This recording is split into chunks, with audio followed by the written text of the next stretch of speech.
Czy to ja zdecydowałem, że teraz słucham tego podcastu? Czy to tylko algorytm wiedział, że to dobry moment? Czy skróluję, bo chcę? Czy dlatego, że ktoś na tym zarabia?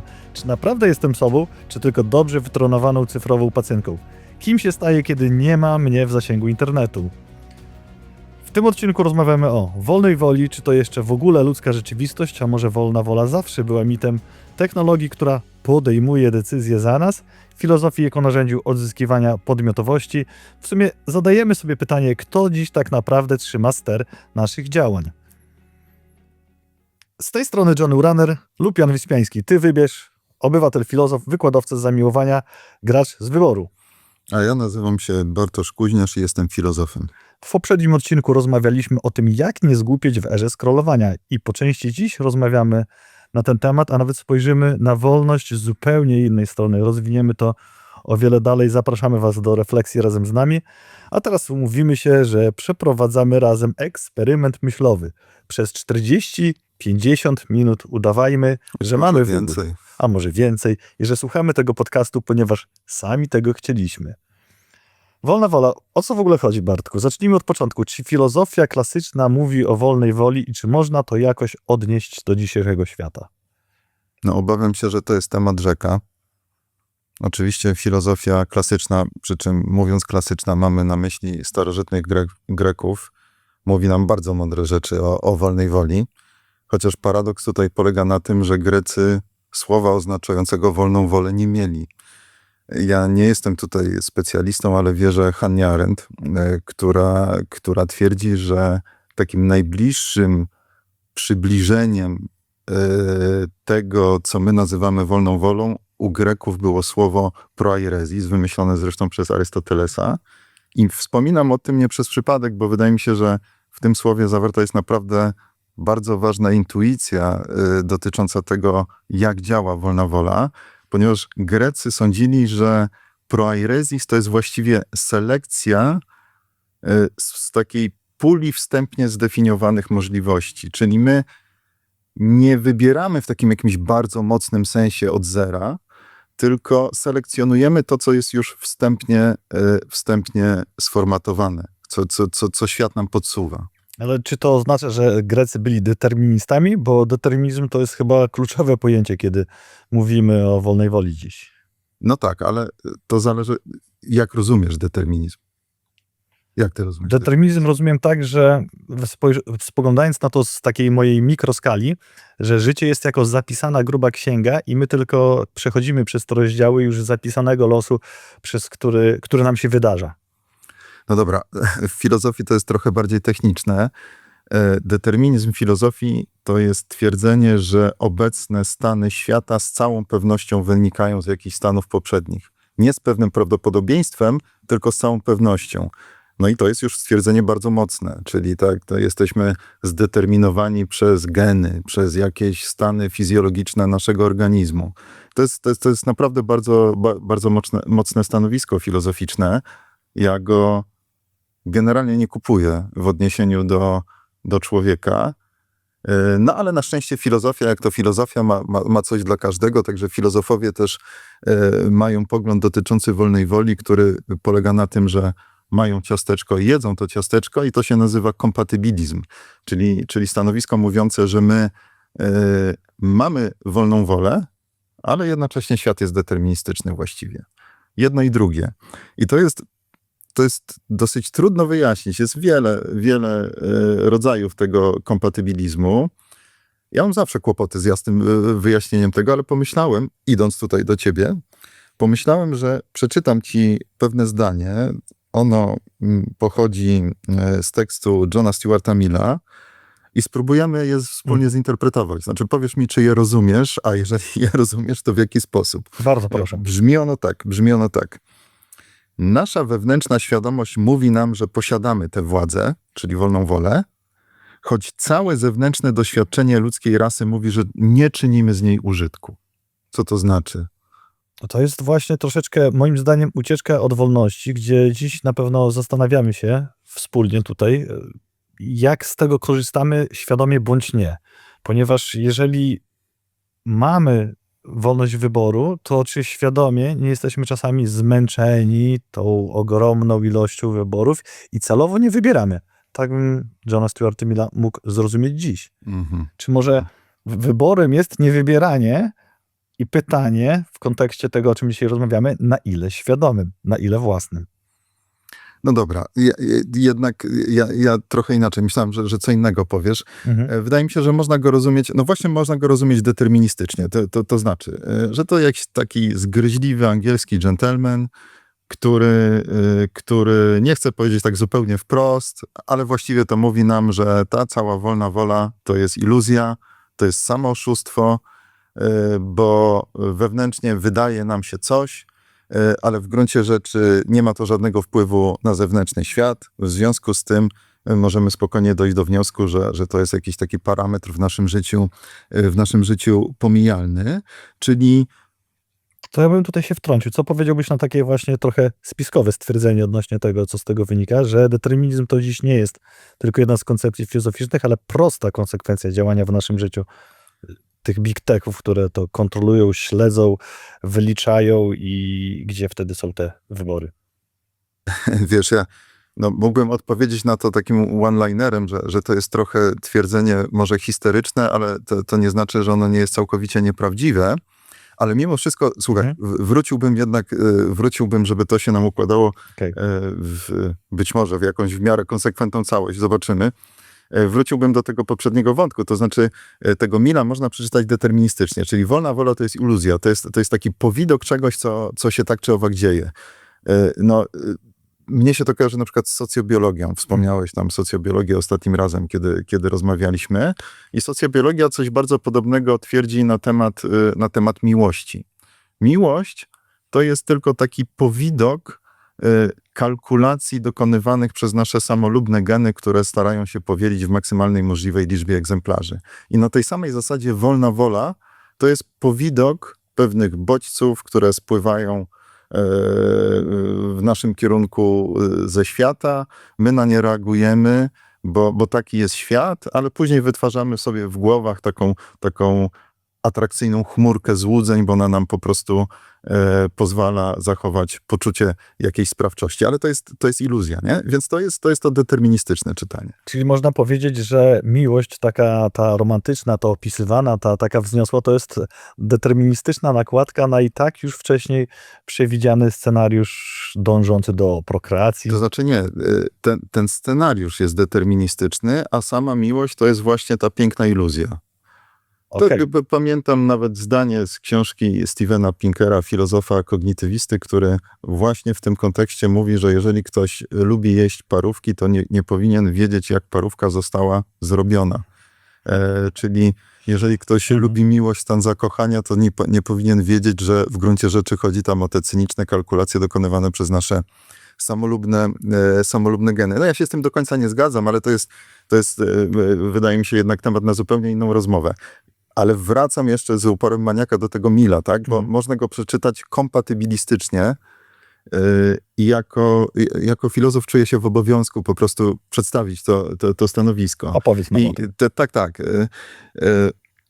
Ja bym to porównał do współczesnej fizyki, która, jak pewnie wiesz, jest pęknięta. Znaczy mamy mechanikę kwantową i mechanikę klasyczną. Mechanika kwantowa no to jest ten poziom nieoznaczoności, nieokreśloności, słynny kod Schrödingera, który jest zarazem żywy i martwy, w tym samym momencie, bardzo w tym samym momencie, tak.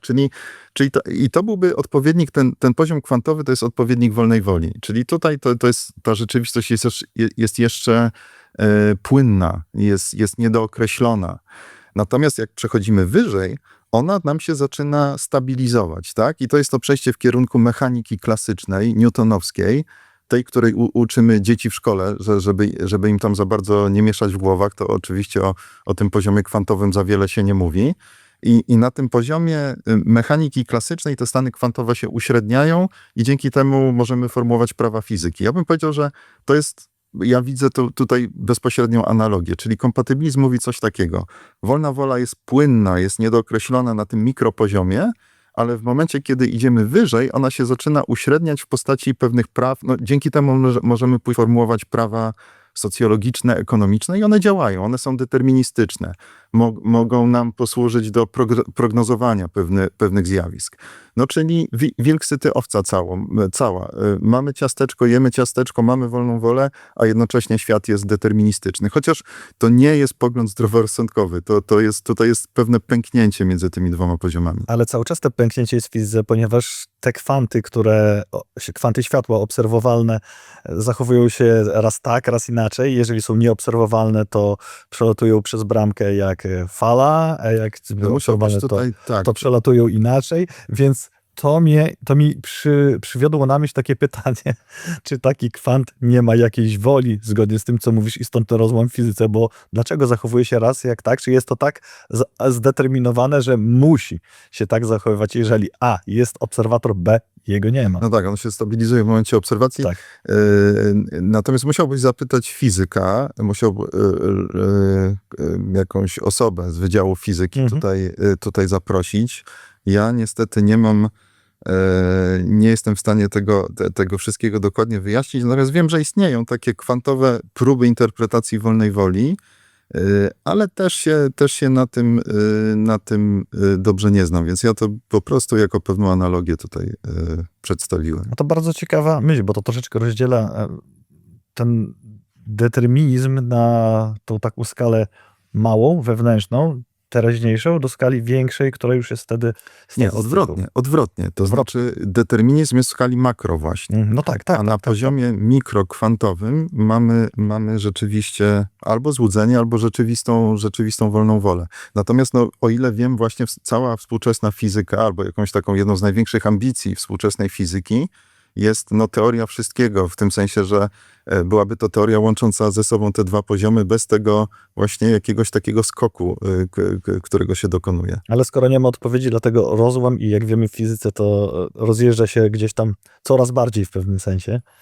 Tak. I to też nas doprowadza właściwie do tego, o czym już wspomniałem, czy nie ma pewnej teorii spiskowej i zgodzisz się z twierdzeniem, że determinizm to dziś nie jest tylko jedna z koncepcji filozoficznych, ale prosta konsekwencja działania w naszym życiu śledzących i kontrolujących nas życie big techów gdzieś tam, i jest to bardzo wysublimowana analiza big data, i gdzie w tym wszystkim jesteśmy my. No wiesz, wszyscy mamy te doświadczenia. Wszyscy mamy te doświadczenia i tych zagrożeń związanych z działaniem algorytmów jest cała masa. Od czego zacząć? No, być może najważniejsze, kiedy myślałem o tym sobie przed naszą rozmową, właśnie w związku z tymi algorytmami, dla mnie osobiście jest ten przeskok, który dostrzegam między kiedyś czytaniem gazety, a dzisiaj żywieniem się informacjami, które uzyskuję z internetu. Jest nawet takie słynne, piękne zdanie Hegla z aforyzmów jenajskich. To mało znane, ale Hegel powiedział, że poranne czytanie gazety to jest poranna modlitwa realisty. Taki kluczowy rytuał tego nowoczesnego człowieka, czytanie gazety. On to rozumiał w specyficzny sposób, nie będę tego teraz wyjaśniał, ale dla mnie to było zawsze, też było to ważne przeżycie. I czytając gazetę, na pewno ty też miałeś jeszcze... No, zdarzało mi się czytać gazety. Tak, gazety, pisma, jakieś Tylko Rok, nie wiem, co tam czytałeś. Top Secret, Gambler, Secret Service, takie rzeczy. Pasażer. Jasne, ale ja nawet przez pewien czas miałem taką ambicję, żeby przeczytać od deski do deski gazetę, czyli od początku do końca. Tak. Tam desek żadnych nie było jednak, to nie te czasy. Ale tak, od deski do deski. No to ja tylko wtrącę, ja tak miałem ambicje z prasą Motocykl. Tak ten tytuł, chyba jeszcze mam nadzieję funkcjonuje, czy jeszcze żyje jako jedna z ostatnich publikacji papierowych działająca na polskim rynku, bo wtedy miałem poczucie, że wiem więcej, skoro przeszedłem przez te wszystkie ułożone intelektualnie działy. No oczywiście, czyli czytając gazetę, to nie wychodziło, to było nie do zrobienia już w pewnym momencie, ale nawet sama ta ambicja była cenna, a nawet przeglądanie gazety sprawiało, że pewne rzeczy wpadały w oko. Czyli wychodziłeś ze swojej, no tak to dzisiaj się mówi, nie wiem, czy ładnie, ze strefy komfortu, z jakiejś swojej bańki wewnętrznej, miałeś kontakt z jakąś, no choćby drobną innością, A dzisiaj ten feed, te wszystkie informacje masz sformatowane pod ciebie i one są dla ciebie atrakcyjne. No tak, no bo one przecież pojawiają się ze względu na to, co już wcześniej zrobiłeś, ale to oznacza, że coraz bardziej jesteśmy zamykani w obrębie takiej wewnętrznej, jakiejś pętli takiej, nie? Która się nieustannie reprodukuje. To mi się też zresztą kojarzy, to na wszystkich poziomach rzeczywistości widać. Pamiętam, kiedyś czytałem wywiad z Neilem Youngiem na temat tego, jak ludzie kiedyś podchodzili do koncertów. I Neil Young powiedział coś takiego, no niezbyt tam posługując się przyzwoitymi słowami, ale że kiedyś ludzie przychodzili na koncerty i słuchali pieprzonej muzyki. A dzisiaj przychodzą i wykrzykują tytuły swoich ulubionych utworów i mają nadzieję, że ta pacynka na scenie tam po prostu im to zaśpiewa.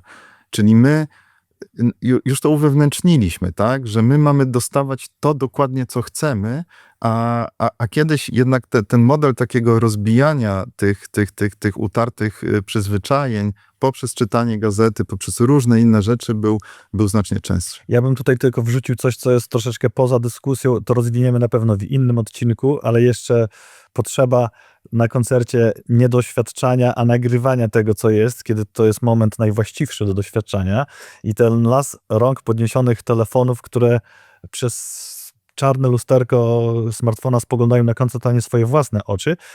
Ale to nie o tym, ale pewnie domyślasz się, dlaczego pytałem i bardzo ładnie doszliśmy pomostem do tego, czym są dzisiaj rekomendacje na YouTubie, na Spotify, na TikToku, na Netflixie, jak to wpływa na nasze decyzje. Gazeta, o której mówiłeś, dawała możliwość dotarcia do rzeczy, które były poza twoją bańką, ponieważ redaktor nie wiedział, co jest twoją bańką. Dzisiaj moim zdaniem jest to odwrócone i tutaj chciałem powiedzieć, jak wyglądały czasy naszej młodości, kiedy na komunię dostawało się Walkmana, kiedy płyty CD były w sklepach, kiedy muzyka... Zegarek Casio. Zegarek Casio. W moim przypadku był to Pegasus, taka konsola. Bądź winyle, które albo zbierali nasi starsi bracia, koledzy, sąsiedzi, rodzice, ja sam. Kasety VHS jako nośnik kina zza wielkiej wody i wolności. Filmy na DVD zbierane masowo do Blu-raya, który dzisiaj nie wiem, czy jest gdzieś w wycofaniu, czy nie. A dzisiaj w najlepszym wypadku zapętlamy to do playlist, do gatunków, które polecają nam te wszystkie sieci, bądź w coś, co jest wcześniej zaproponowane przez serwis, obsługę, który istnieje tak długo w twojej personalizacji, jak ją opłacasz. Tak, i to jest podwójny proces, tak mi się wydaje. Z jednej strony jest o wiele mniejsze prawdopodobieństwo, że poznasz coś nowego, bo dostajesz ciągle treści, które są dla ciebie atrakcyjne, bo ten algorytm jest świetny. I to jest ta druga strona. Algorytm jest świetny. Ja naprawdę nie wiem, ile już książek w swoim życiu kupiłem, które podsunął mi algorytm i chyba dosyć rzadko żałowałem, muszę powiedzieć. Te rekomendacje są naprawdę niezłe. Z muzyką też tak jest. Spotify... Tutaj właśnie ze Spotify, inne. tylko ci wejdę w słowo, przepraszam, z tą uwagą, o której też rozmawialiśmy przed nagraniem, a doświadczyłem dokładnie wczoraj. Zauważyłem wczoraj, zakładam, że to działa troszeczkę dłużej w Spotify, czyli słuchałem muzyki ze swojej playlisty tam polubionych utworów, natomiast algorytm zaproponował mi inteligentny shuffle, inteligentne losowanie, gdzie utwory, których słucham, przeplatają się z utworami proponowanymi, pasującymi do tych, które prawdopodobnie polubię. I ja decyduję, czy ten utwór dodam do listy, czy po prostu przeleci, czy jeszcze może do mnie powróci. No tak, to jest jakby jeszcze bardziej zaawansowana funkcja, ale powiedzmy, że schemat jest tutaj bardzo podobny. Ale ja bym powiedział tak, bo przed chwilą, nie wiem, pewnie jak adwokat diabła trochę mówią, że to jest dobre. Tak? Te algorytmy działają i to pomagają nam znaleźć fajne rzeczy, ale jednocześnie jakby na to spojrzeć z szerszej perspektywy, to wydaje mi się, że one nas stopniowo przyzwyczajają do takiego świata właśnie dlatego, że są takie dobre. My coraz częściej widzimy, że nie warto podejmować decyzji na podstawie introspekcji, pewnego jakiegoś takiego wewnętrznego wglądu, ponieważ można zdać się na te zewnętrzne jakieś interfejsy, które są znakomite. Czyli pewien efekt społeczny korzystania z tego rodzaju algorytmów i opierania swoich decyzji na nich będzie taki, no, że rzeczywiście będziemy coraz bardziej zewnątrz sterowni i to się już dzieje. To jest ewidentne. Zanim podam jeden przykład, zapytam cię, czy pokusiłbyś się o nadanie wartości temu w jakiś sposób? Co to znaczy pokusić się o nadanie wartości? Otóż ocenienie tego, subiektywny sposób zabranie zdania, czy algorytm działa, jest B czy cacy, jest dobry czy zły, tak wiesz, czarny czy biały. Nie, to tak jak z większością rzeczy. I tak, i nie. Mhm. Trochę tak, trochę tak. Pewne rzeczy ułatwia, ale jednocześnie po to jesteśmy, po to są też filozofowie, zwłaszcza filozofowie społeczni, żeby próbować pokazać te zagrożenia, bo człowiek na szczęście jest dosyć przekorny. Jak coś zobaczy, to jest w stanie zareagować i po prostu nie zrobić czegoś. Zauważcie, drodzy słuchacze, jak wiele się zmieniło w trakcie, bym powiedział, jednego, może socjolog miał prawie 2 pokoleń. Pamiętam z czasów jeszcze moich edukacji przedstudyjnej, szkolnej, kiedy zbierało się właśnie, jak wspomnieliśmy, kasety, kiedy później weszły MP3, serwisy do muzyki bardziej służyły do jej tam ściągania bądź kupowania. W Polsce wiadomo, że raczej ściągania. I teraz pójdźmy trochę dalej. Na imprezach jeszcze serwowały się składanki. Później było modne stwierdzenie YouTube Party, gdzie ten, kto się pierwszy dorwie do YouTube'a, ten DJ-uje. A dzisiaj, jak leci muzyka na imprezie i ktoś mówi, o, fajne, z czego puszczasz? A to z mojego Spotify'a, a to z mojego YouTube Music. I człowiek zachwyca się algorytmem czyimś. Czyli tak naprawdę tym cichym doradcą, który jest niewidoczny, który robi tę robotę, która była mocno autorska, mocno indywidualna, mocno wolnym wyborem twoim, a dzisiaj jest twoim algorytmem. Ty puszczasz swój algorytm. Tak, to jest część twojej osobowości. To jest ten twój cyfrowy awatar. Zresztą oczywiście na pewno wiesz o tym, że przecież możesz sobie zupełnie świadomie próbować skonstruować takiego swojego sobowtóra sieciowego. Czat, który będzie znał wszystkie, no w moim przypadku znałby pewnie wszystkie moje teksty, różne wypowiedzi i byłby w stanie prowadzić w bardzo podobny sposób rozmowę z innymi ludźmi,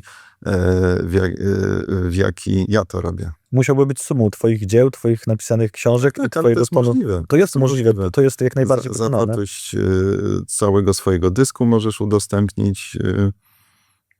Takie usługi już istnieją. I to wypowiedzi zgadza się. Teraz feed jako lustro, czy wobec tego jesteśmy w stanie widzieć coś spoza własnych preferencji i preferencji podsuwanych, bo takie na pewno polubisz, bo to z dużym prawdopodobieństwem ci podejdzie.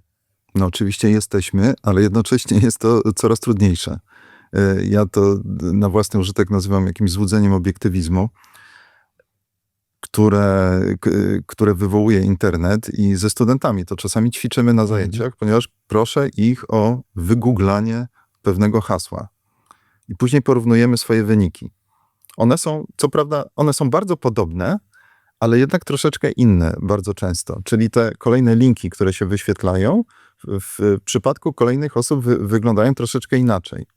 Mówię, mimo wszystko bardzo podobnie, bo to jest ta sama sala, to samo miejsce, więc ten algorytm jeszcze nie ma szansy się mocniej jakoś zróżnicować, ale są inne. I teraz, dlaczego to jest ważne, żeby sobie z tego zdać sprawę? Bo bardzo wielu ludzi jednak traktuje wyniki w Google jako rodzaj obiektywnej wiedzy. Zawsze tej samej. Tak. I myślą sobie tak, weźmy jakiś przykład.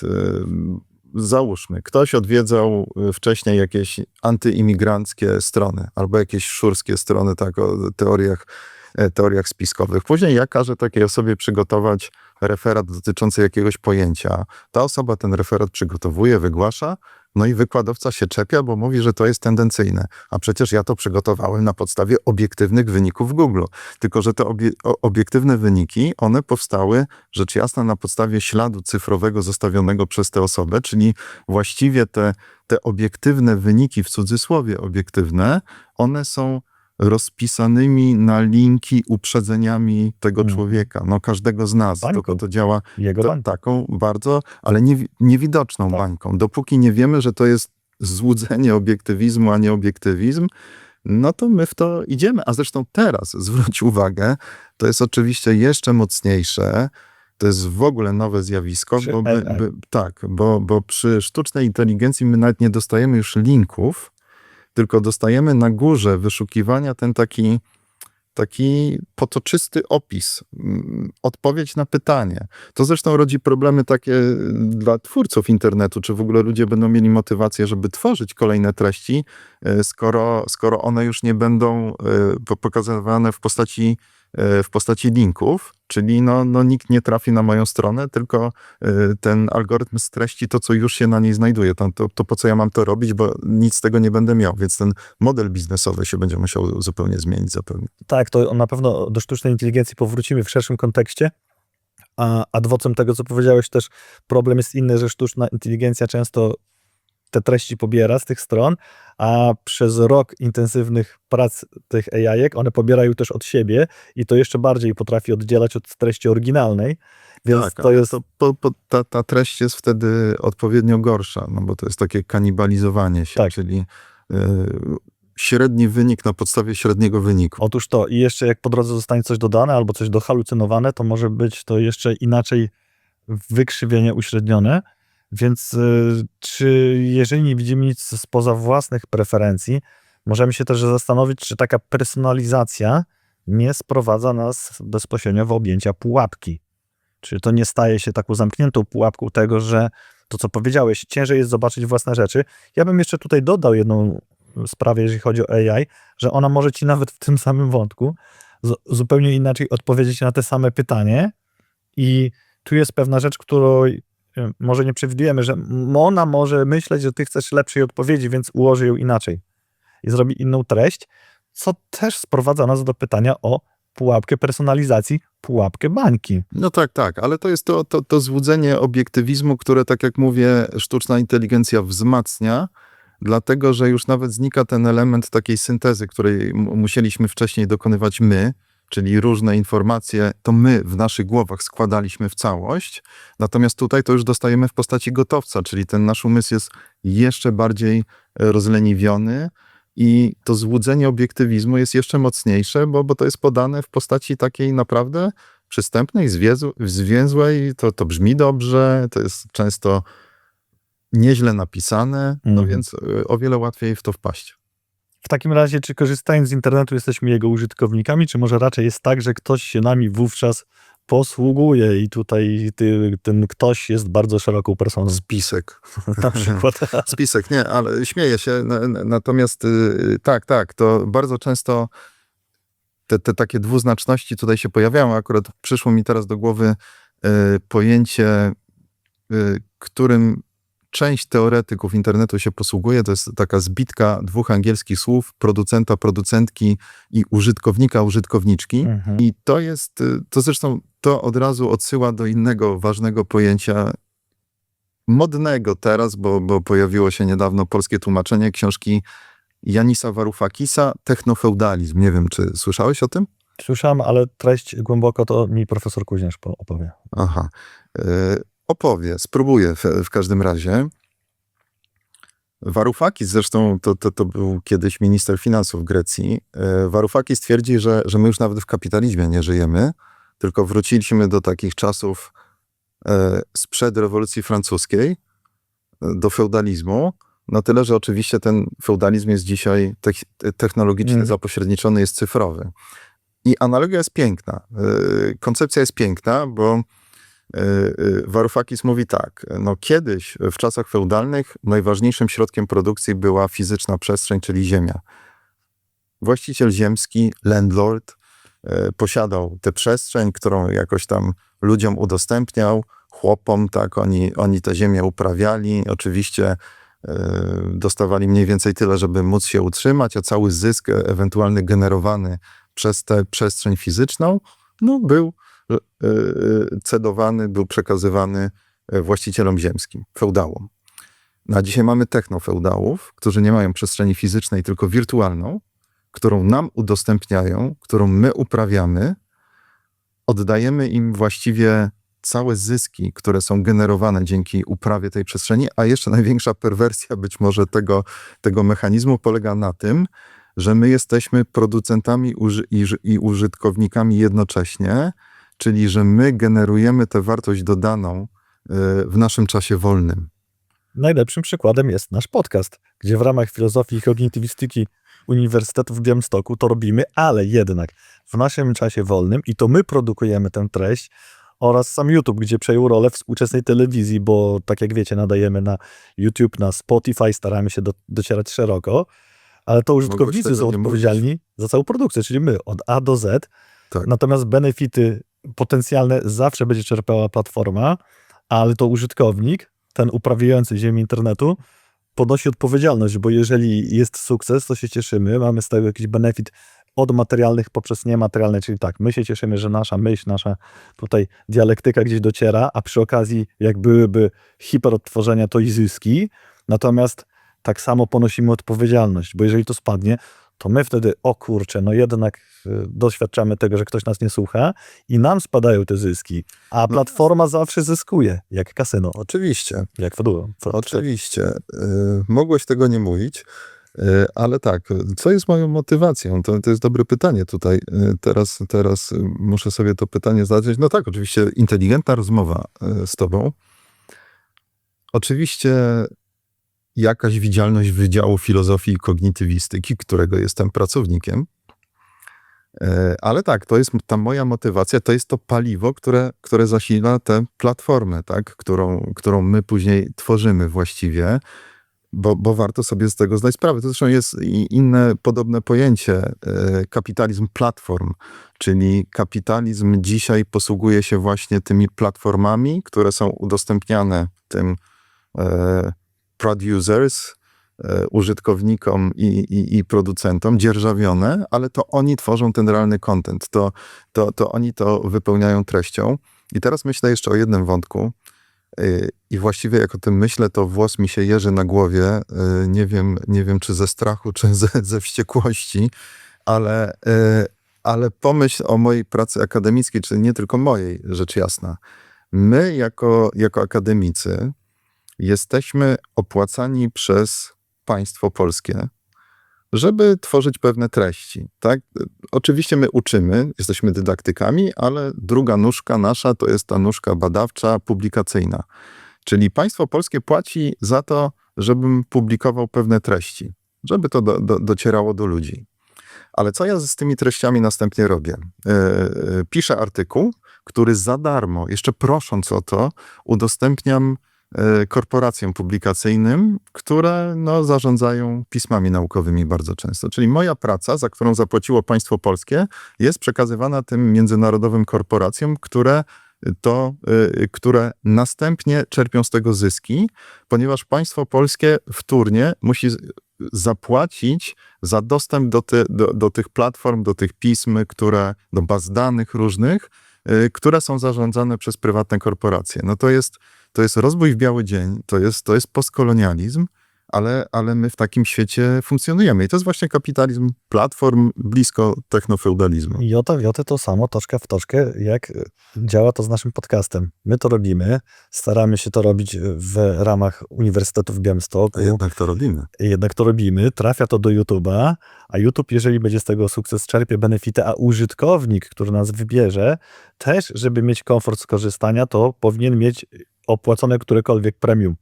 Czy to Spotify, czy YouTube, bo wtedy nie masz mnożących reklam, wtedy nikt ci nie przerywa treści i gdzieś tu jest ten benefit, więc nadal jesteśmy tutaj tym wytwórcą. No, mechanizm jest naprawdę niesamowity. To jest jeszcze trzecia książka. To wydaje mi się, że to są takie 3 tytuły tutaj. Technofeudalizm, kapitalizm platform, to jest autorem jest Nick Cernick, tak się go wymawia, chociaż ja słyszałem i bardzo lubię to Nick Cerniczek, bo tak to nazwisko się pisze. A trzecia książka to jest Szoszana Zubow, Wiek kapitalizmu inwigilacji. I tam jest ta słynna teza, to już też się spopularyzowało, mówiąca o tym, że jeżeli dostajesz jakiś produkt za darmo, to znaczy, że płacisz gdzie indziej.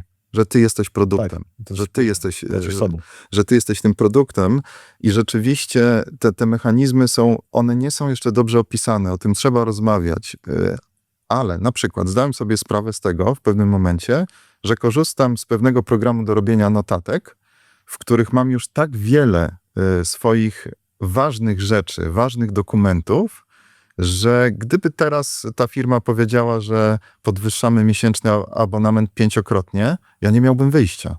Ja musiałbym ten abonament jeszcze przez jakiś czas płacić, do momentu, gdy udałoby mi się to wszystko przenieść gdzieś tam, nazwijmy to, w bezpieczne miejsce. Ale to takie uzależnienie od tych cyfrowych narzędzi, to jest takie pełzające uzależnienie. Ono nas powolutku wciąga w pewien mechanizm i nagle się budzimy pewnego dnia i chcielibyśmy się z tego wycofać i nie ma jak. O tym na pewno porozmawiamy, bo to też to, który mi przyszedł do głowy, czyli pewna dwojakość, pułapka utopionych kosztów w zestawieniu z życiem w chmurze. A to pewnie nie dziś, bo dzisiaj bardziej mówimy o tej wolności, czyli ile naszych danych, ile naszej pracy, naszych też pragnień gdzieś ląduje w chmurze i co się z tym dzieje, o tym pomówimy. Natomiast wróćmy do tego targetowania naszej wolnej woli i czy moje wybory to moje pragnienia, czy czyjeś targetowanie. Jeżeli tak, to czyje to już trochę mówiliśmy, bo można twierdzić, że nie możesz chcieć, czego chcesz. Czyli nie wybierasz swoich pragnień, pragnienia są ci podsunięte, zoptymalizowane, a wręcz przewidziane. Jak to wygląda twoim zdaniem? No przykład. Czujesz, że chcesz nowego iPhone'a? Tak. Czy to ty chcesz? Nie czy chcę. świat w tobie chce? Wiesz, to zawsze tak było. To jest już od bardzo dawna ideą marketingu, żeby wytworzyć w nas pewne pragnienia, bo to pewnie można jakoś tam sobie periodyzować to, jak wyglądała historia marketingu. No kiedyś te narzędzia marketingowe były przedstawiane jako pomoc w dotarciu do informacji, do których rzeczywiście chcemy dotrzeć i do produktów, do których chcemy dotrzeć, ale wiemy, że od dawna to już tak nie działa. Właściwie w Stanach Zjednoczonych od lat 30. już to tak nie działa. Czyli marketing raczej zajmuje się wytwarzaniem pragnień. A to, co ty mówisz, to targetowanie, to jest po prostu najbardziej zaawansowane dzisiaj narzędzie, za pomocą którego marketing to czyni, to nam robi. I mam chyba fajną anegdotę na ten temat. Mam nadzieję, że uda mi się ją w miarę sprawnie opowiedzieć. To jest anegdota opisana przez Charlesa Duhiga w książce Siła nawyku. Też jeżeli nie znasz tego, to polecam. To jest taka, no powiedzmy, że takie intelektualne czytadło, jakich jest wiele, ale na wysokim poziomie. Bestseller oczywiście, tam New York Timesów i innych. I Duhigg mówi coś takiego, relacjonuje pewną historię. Do sklepu sieci Target w Stanach Zjednoczonych przychodzi pewien wściekły tatuś, prosi o rozmowę z menadżerem, w ręku macha jakimś tam folderem reklamowym. Menadżer przychodzi, no i słyszy, że co wy tutaj robicie? Moja córka jest w liceum, a wy przysyłacie jej reklamę ubrań ciążowych i łóżeczek dla dzieci. Chcecie zachęcić ją tak do zajścia w ciążę. No oczywiście menadżer grzecznie przeprosił, a że był dobrze wyedukowany, za parę dni jeszcze raz do tego pana zadzwonił, żeby jeszcze raz przeprosić, ale rozmowa już była zupełnie inna i ten pan był już troszeczkę zażenowany i powiedział, no wie pan, w moim domu zaszły pewne wydarzenia, z których nie zdawałem sobie sprawy. Moja córka rzeczywiście jest w ciąży. To ja jestem winien panu przeprosiny. I teraz oczywiście na takim jeszcze bez tego internetu, bez tego targetowania, bez algorytmów można by powiedzieć, że historia też jest zrozumiała. Zaszła w ciążę licealistka, być może szukała tych ubrań ciążowych w internecie po to, żeby ukryć przed rodzicami brzuszek, który się pojawił, ale ona już sobie zdawała sprawę z tego, że jest w ciąży. No i oczywiście algorytm to złapał, firma zaczęła wysyłać jej materiały reklamowe. Okej, to jest bardzo zrozumiałe, ale można tę całą historię podnieść na poziom wyższy, bym powiedział, i pomyśleć tak, całkiem możliwe są już dzisiaj i całkiem prawdopodobne są już dzisiaj sytuacje, kiedy na podstawie jakiegoś naszego śladu cyfrowego algorytm, w cudzysłowie, dochodzi do wniosku, tak, ale algorytm dochodzi do wniosku, że no coś się w naszym życiu dzieje, być może jesteśmy chorzy na coś i zaczyna nam podsuwać pewne reklamy. My jeszcze nie wiemy, że jesteśmy chorzy, my jeszcze nie wiemy, że coś nastąpiło, ale algorytm już wie, ponieważ nasz ślad cyfrowy dokładnie go o tym informuje. I teraz, jeżeli to już znów w sferę czystego handlu przeniesiemy, no to są takie sytuacje, kiedy ty jeszcze nie wiesz, że już za chwilę będziesz czegoś pragnąć, ale algorytm już wie.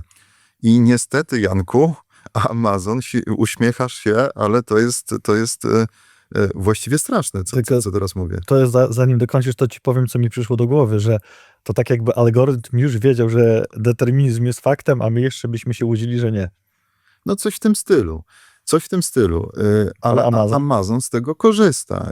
Jest taki mechanizm, który się nazywa anticipatory shipping, czyli takie wyprzedzające przesyłki.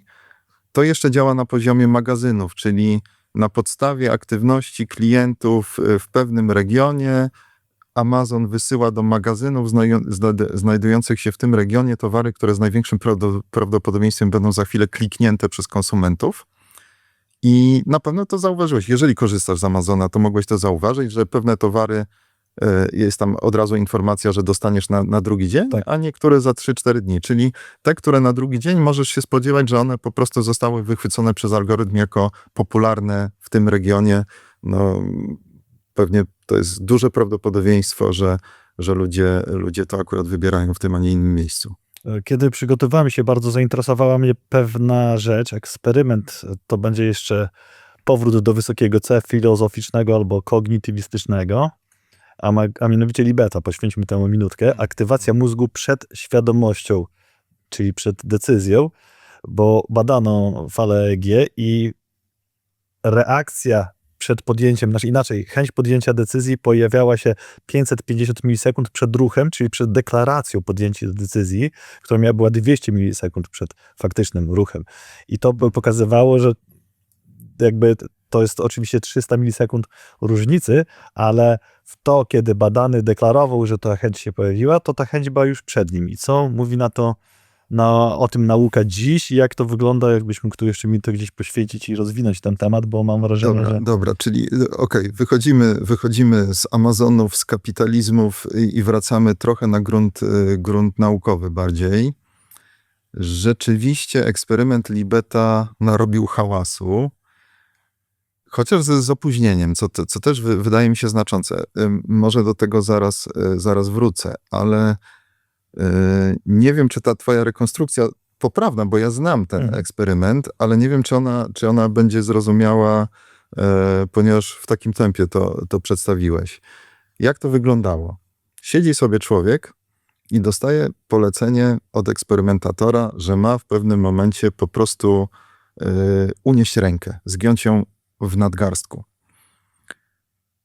Na głowie miał taki czepek z elektrodami, elektroencefalograf. Bym tego nie wymówił, cieszę się, że ty to zrobiłeś. EEG. EEG, tak. A na nadgarstku miał elektromiograf, czyli takie urządzenie, które rejestruje najdrobniejsze napięcie naszych mięśni. I elektromiograf, elektroencefalograf, czyli ten czepek na głowie. Tak, czyli badanie mózgu. Ty powiedziałeś 500 milisekund, to chyba nie jest oczywiste, co to znaczy.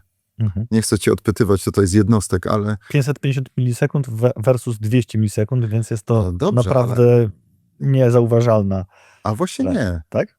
To nie tak. 550 milisekund to jest tak. To jest 55 setnych. Okej. Czyli to jest 55 setnych, więc nie tak mało. To jeszcze dużo. Faktycznie, to jeszcze dużo. To jeszcze da się zauważyć. Tak. To nie jest tak mało. I rzeczywiście tak, elektroencefalograf, ten czepek rejestrował pół sekundy przed uniesieniem ręki zarejestrowanej przez EMG z kolei, rejestrował coś, co zostało nazwane potencjałem gotowości, czyli nasz mózg zaczynał się jakby przygotowywać już do wykonania tego ruchu.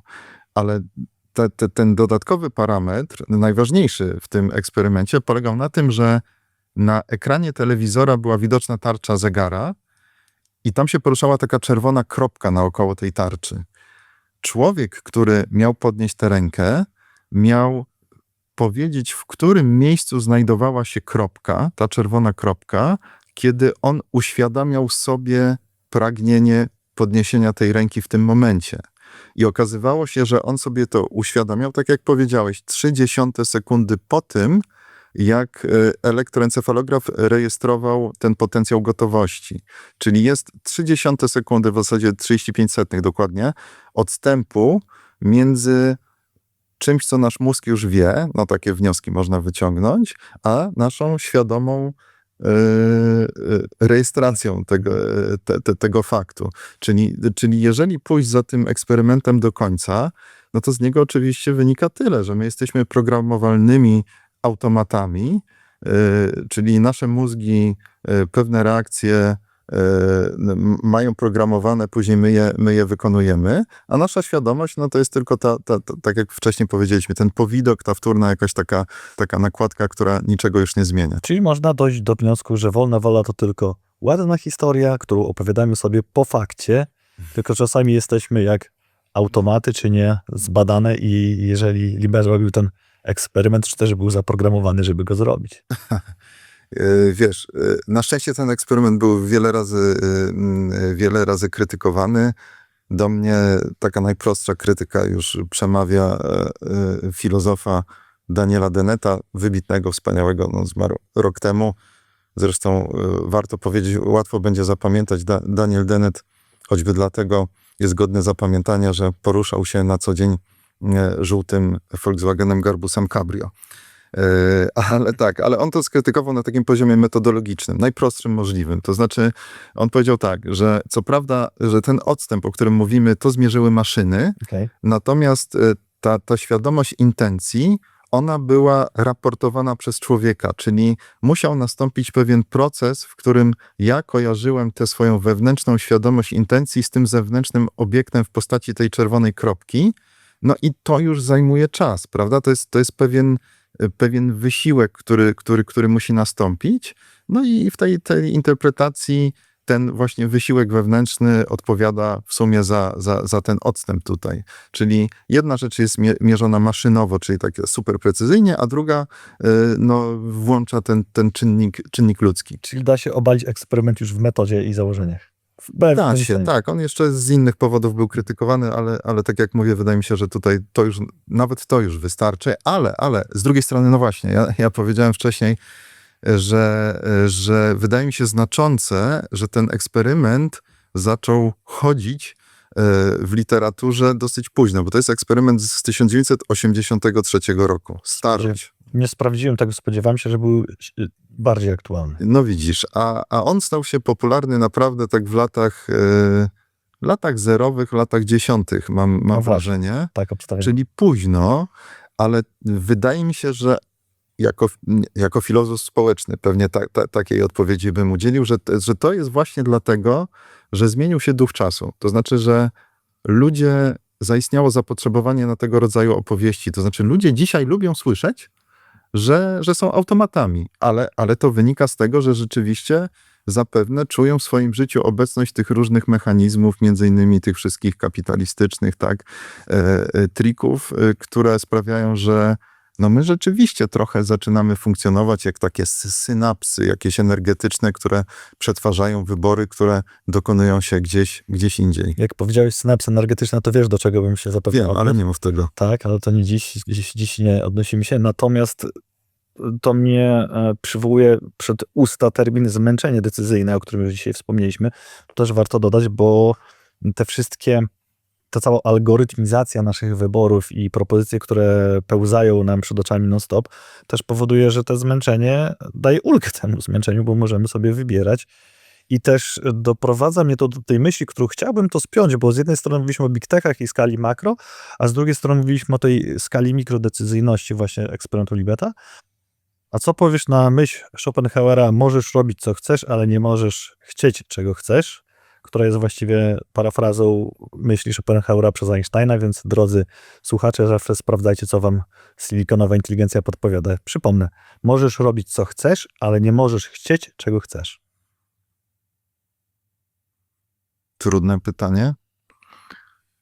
Kojarzy mi się z jednym z ostatnich zdań książki Harariego, a pewno znanego ci dobrze, którego ja zresztą cenię, wbrew części swoich koleżanek i kolegów, którzy twierdzą, że to jest jednak bajkopisarz. W najlepszym razie to są świetne kompilacje tego, co już zostało powiedziane, ale że on niczego oryginalnego nie wymyśla. Ja również bardzo cenię. Też Przyznam się uczciwie. tak. Audiobooku A ja ocenię. myślę, że oprócz tego, że jest wspaniałym opowiadaczem, to rzeczywiście ma coś do powiedzenia, próbuje to przekazać, czasami nawet nie w taki bardzo subtelny sposób, z niektórymi rzeczami się nie zgadzam, ale wracając do sedna. Pod koniec Sapiens Harari pisze, że my jako ludzkość dochodzimy powoli do pytania, na które będziemy za chwilę musieli odpowiedzieć, czego pragniemy pragnąć. Czyli to jest dokładne odwrócenie tego, co właśnie powiedziałeś, tej einsteinowskiej parafrazy Schopenhauera. My dostajemy środki techniczne do ręki, które dzięki tej rewolucji cyfrowej, które będą mogły nam programować ten głęboki poziom, na którym się poruszamy. Zresztą jeszcze ładniej to Harari kończy, bo on mówi, że jeżeli to pytanie, czego pragniemy pragnąć, nie napawa jakiegoś człowieka lękiem, to zapewne tylko dlatego, że niedostatecznie dokładnie to pytanie ten człowiek przemyślał. Tak czy inaczej, moim zdaniem tutaj to jest istota sprawy związanej z wolną wolą, przynajmniej z mojej perspektywy, bo mnie się wydaje, że wolna wola, my obarczyliśmy człowieka jako jednostkę za dużą odpowiedzialnością, zrzucając na niego całą odpowiedzialność za to, co zrobi, nazywając to wolną wolą. Wydaje mi się, że ta grecka intuicja, o której mówiłem, zawarta w słowie proairesis, to znaczy my nie wybieramy od zera, tylko my wybieramy z pewnej puli możliwości, która jest już sformatowana społecznie, która do nas przychodzi z zewnątrz. Uważam, że to jest kluczowa tutaj intuicja, czyli my powinniśmy wolną wolą nazywać też pewien proces społeczny, w którym uczestniczymy. Jest taka piękna anegdota, niestety nieprawdziwa, Ale piękna. ale piękna, dotycząca Franklina Delano Roosevelta, to z czasów Nowego Ładu, kiedy przyszła do niego, a nie przyszła, grupka związkowców, którzy przedstawili mu pewne postulaty, on ich grzecznie wysłuchał i powiedział: przekonaliście mnie, bardzo mi się to podoba, a teraz wyjdźcie na ulicę i zmuście mnie do tego, żebym to zrobił. Czyli jakby w pewnym sensie ta wola, tak, jego własna przychodzi do niego z zewnątrz. Koniecznym zapośredniczeniem, powiedziałbym tak trochę mądrzej filozoficznie, koniecznym zapośredniczeniem tej naszej najbardziej wewnętrznej, własnej woli jest ta wola, która przychodzi do nas w postaci wstępnie sformatowanych możliwości, które określa społeczeństwo. Czyli jeżeli chcemy mieć wolną wolę, my musimy się zaangażować społecznie, politycznie, żeby w jakiś sposób wstępnie sformatować to, z czego następnie będziemy wybierać. I Grecy to doskonale rozumieli, no bo nie mieli nawet słowa na wolną wolę. To bardzo płynnie wiąże się z tematem, o którym rozmawiamy, bo te wstępne sformatowanie i tą pulę możliwości wyboru i tą odpowiedzialność, o której mówiłeś teraz, w pewien sposób przekazujemy technologii i zastanowiłbym się nad jeszcze jedną rzeczą, bo mówimy, że big techy i koncerny trzymają to w ręku, ale skoro nawet koncerny nie wiedzą, jak i dlaczego tak dobrze jest nam podpowiadane to, co jest podpowiadane, to gdzie jest ta odpowiedzialność i te wstępne sformatowanie, skoro nawet nie w rękach, nazwijmy to, rady nadzorczej na górze, nie w rękach użytkownika, który z tego korzysta, tylko gdzie jest ta wolna wola. To mi się pojawiło w trakcie, kiedy przytoczyłeś tę anegdotę, a przecież nawet Roosevelt to nie jest człowiek... No nadrzędnym algorytmem naszego świata, moim zdaniem, metaopowieścią naszego świata jest wzrost gospodarczy, ale to wciąż niczego nie rozwiązuje, bo musielibyśmy sobie odpowiedzieć na pytanie, no to czym właściwie jest w takiej swojej filozoficznej istocie ten wzrost gospodarczy? I to jest bardzo dobre pytanie. To pytanie, na które odpowiedź udzielicie nam w komentarzach. Filozofia jako sposób na odzyskiwanie sterów, moim zdaniem, odważnie powiem, może być remedium na to wszystko, co jest jednak bolączką. I teraz zastanówmy się nad tym, czy samoświadomość jest narzędziem odzyskiwania siebie I czy tę samoświadomość, ośmielę się powiedzieć, można uprawiać bez cyfry? Co to znaczy bez cyfr? Co to znaczy bez cyfry? Medytacja, uważność, odłączenie się jako filozoficzne akty, nie wiem czego, tutaj sobie, drodzy słuchacze, sami dopowiecie, czy odwagi, czy właśnie tej samoświadomości, czy kontaktu ze sobą. Przykłady piszą się same. Dziennik osobisty, który można pisać. Aha, masło maślane po raz kolejny, Johnny, brawo. Okej. Medytacja, Rozumiem. spowiedź i tak dalej. To już jest to, co komu.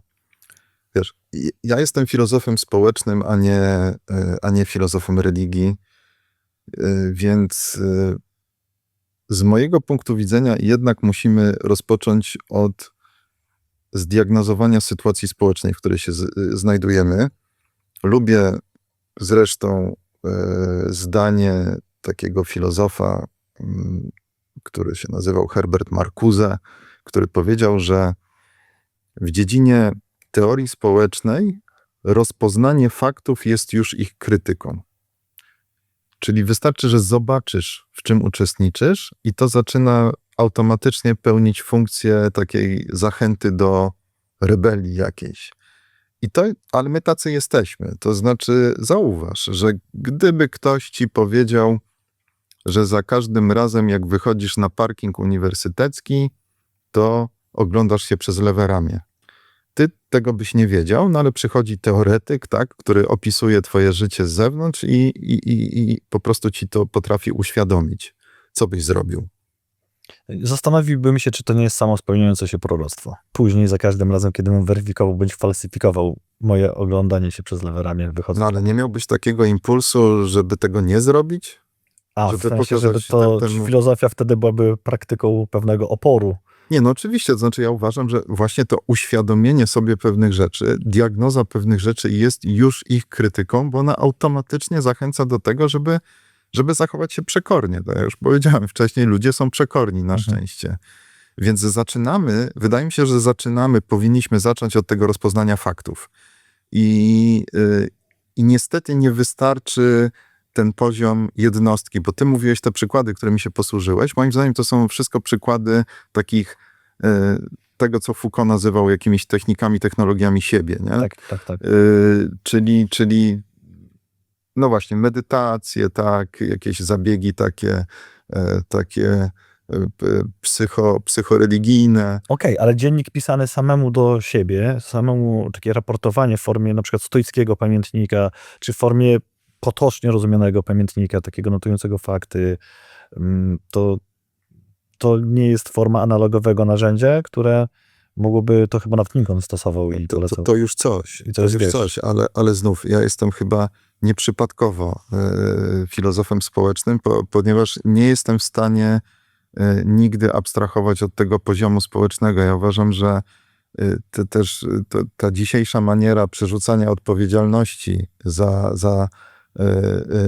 za nasze życie, za jego jakość na jednostki, tak, co się manifestuje w kulturze, terapii, właśnie w tym wszystkim, co wymieniłeś, w tych różnych takich indywidualnych, nie wiem, rytuałach, sposobach radzenia sobie z sytuacją, no to jest rodzaj ideologii, bo problemy powstają bardzo często na poziomie społecznym.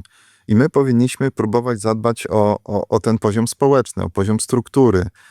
Natomiast dzisiaj my żyjemy w takim świecie, który naprawdę obciąża ludzi jako jednostki czymś, z czym oni absolutnie nie będą sobie w stanie poradzić. To jest właściwie, wiesz, nie chcę tego mówić, ale to jest myśl marksistowska. Znaczy, Marks zawsze twierdził, że powinniśmy zaczynać od struktury, że to jest ten właściwy poziom, gdzie zmiana się ma dokonywać. W rytmie dzisiejszej dyskusji struktura jest w pewnym sensie algorytmem podpowiadającym, więc ja bym zespoił tą moją indywidualną myśl w skali mikro z twoim głosem filozofa społecznego, jak podkreśliłeś, i zapytał cię, jak odróżnić głos wewnętrzny od głosu algorytmu wobec tego. Ewentualnie możesz to odmienić przez głos struktury, ewentualnie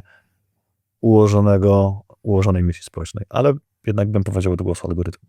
No to jest bardzo trudne. Bardzo subtelna pewnie różnica tutaj istnieje.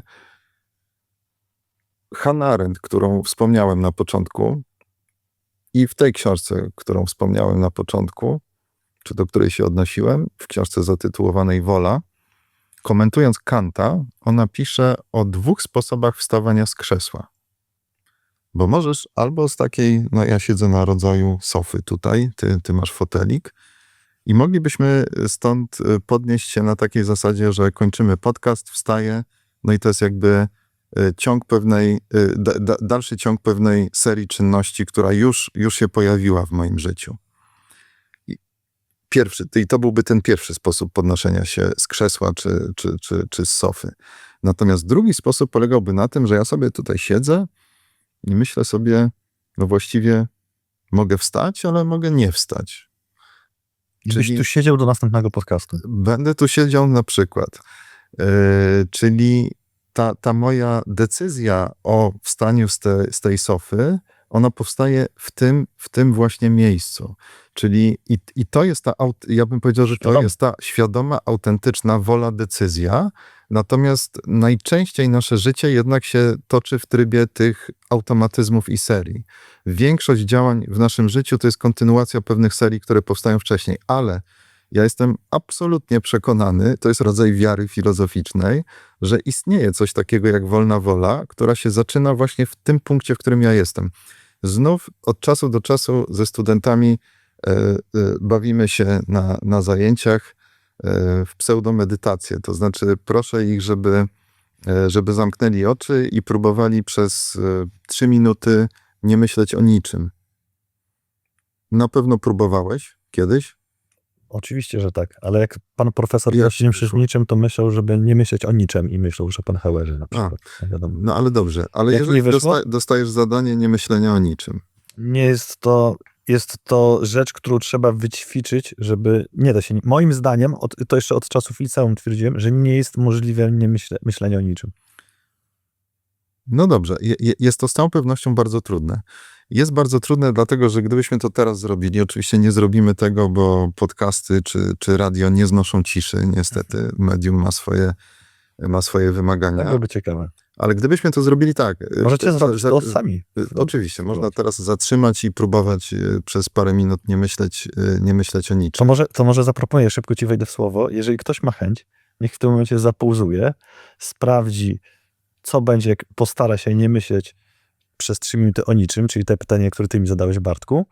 Później odpauzuje, teraz, bęc, hop, czekaj, już masz odpauzowane i wysłuchać tego, co ty teraz powiesz. Tak, i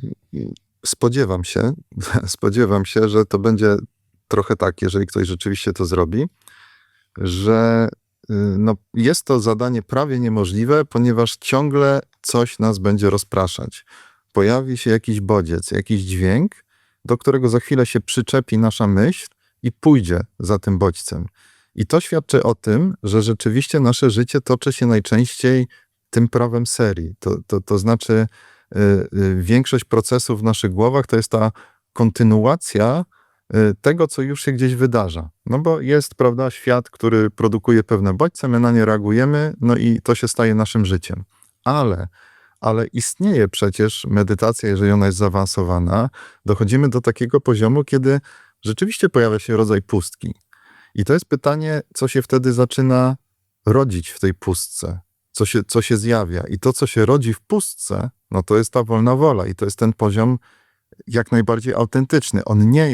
On nie wynika ze stanu świata, on nie jest deterministyczny, tylko on jest, moim zdaniem, wypływa z jakiejś najgłębszej głębi tego, kim jesteśmy. To jest oczywiście bardzo trudne i dlatego mówię, że ta różnica między potrzebą, pragnieniem, które jest zaprogramowane, a tym, które jest autentyczne, no to jest rodzaj już takiej sztuki, która mogłaby nam pozwolić odróżnić jedno od drugiego. To jest bardzo subtelne, ale jest. Ale jednak mimo wszystko osiągalne, bym powiedział, w dużej mierze wbrew technologii.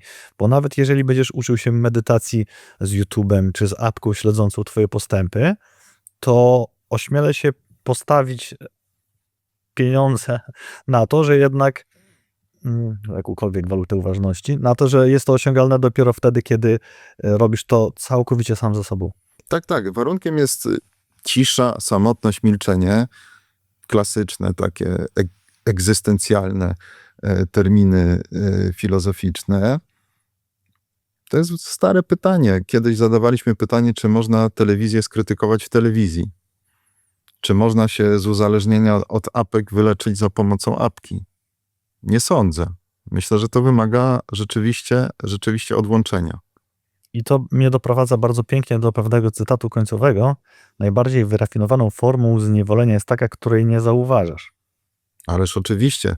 I tutaj, Janku, ja wrzucę popkulturowe skojarzenie, bo to jest zdanie, które bardzo dobrze pamiętam i w różnych kontekstach je już w swoim życiu cytowałem. Ale niejaki Verbal Kint, czy ta postać uruchamia cokolwiek w twojej głowie? W tym momencie nie.